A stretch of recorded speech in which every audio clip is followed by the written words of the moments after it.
इस्लाम धर्म में 5 स्तंभ की बात कही गई है। इन 5 स्तंभों की बात करें तो इनमें तौहीद, नमाज पढ़ना, ज़कात देना, रोजा रखना और हज करना शामिल है। बात करते हैं हज की, तो हज के अलावा बाकी 4 चीजों को एक आम मुसलमान अपने घर पर ही रहकर कर सकता है, लेकिन हज इसके लिए सऊदी अरब का रुख करना ही पड़ता है। हज एक अरबी शब्द है जिसको सरल भाषा में समझे तो इसका मतलब है किसी जगह के लिए इरादा करके निकलना। हज को कोई मुसलमान घर पर नहीं कर सकता, क्योंकि हज करने के लिए सऊदी अरब जाने की जरूरत होती है, क्योंकि काबा वहीं पर मौजूद है और हज में काबे की परिक्रमा करना बेहद अहम है। हज करने की सबसे पहली शर्त है कि आपका मुसलमान होना। इसके अलावा महिलाओं के लिए शरिया के कुछ नियम बनाए गए हैं जिनको मानना पड़ता है। साथ ही हज पर जाने के लिए फ्लाइट के कुछ नियम हैं जिनका पालन करना जरूरी होता है। इन सब नियमों के बारे में आपको हज के दौरान आवेदन करते समय अवगत करा दिया जाता है। साथ ही आपका लीडर भी इस बात का ध्यान रखता है कि नियमों का पालन करे।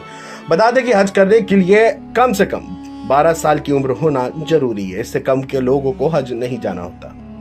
हज करने के लिए हज कमेटी में आवेदन करने की जरूरत होती है। आवेदन के दौरान passport size photo, corona vaccine certificate, Aadhaar card, passport की जरूरत होती है।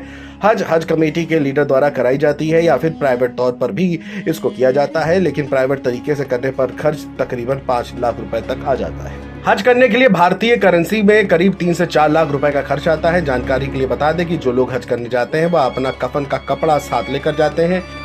इसकी वजह यह है कि अगर किसी कारण हज के दौरान किसी की मौत हो जाती है तो इसी कपड़े का इस्तेमाल किया जा सके दफन करने के दौरान।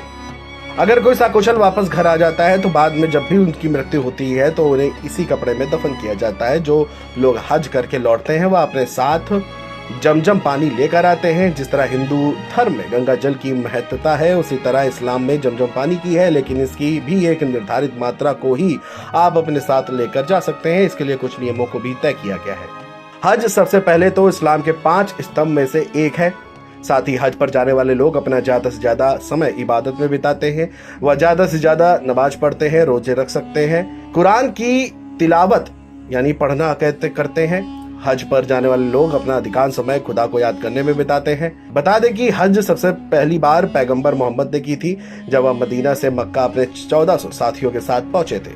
हज यात्रा आमतौर पर 40 दिन की होती है। इसमें शुरुआती 10 दिन मदीना शहर में बिताने होते हैं और इसके बाद अलग अलग दिन कई परंपराओं को निभाना होता है। मदीना में समय बिताने के बाद वह कई पहाड़ी इलाकों में जाते हैं। साथ ही शैतान यानी पर कंकड़ियां मारते हैं और इसके अलावा वह ईद उल अजहा पर जानवर की कुर्बानी भी वहीं देकर वापस लौटते हैं। और हज के दौरान काबा की महत्वता बहुत होती है और काबा मक्का शहर में है मौजूद।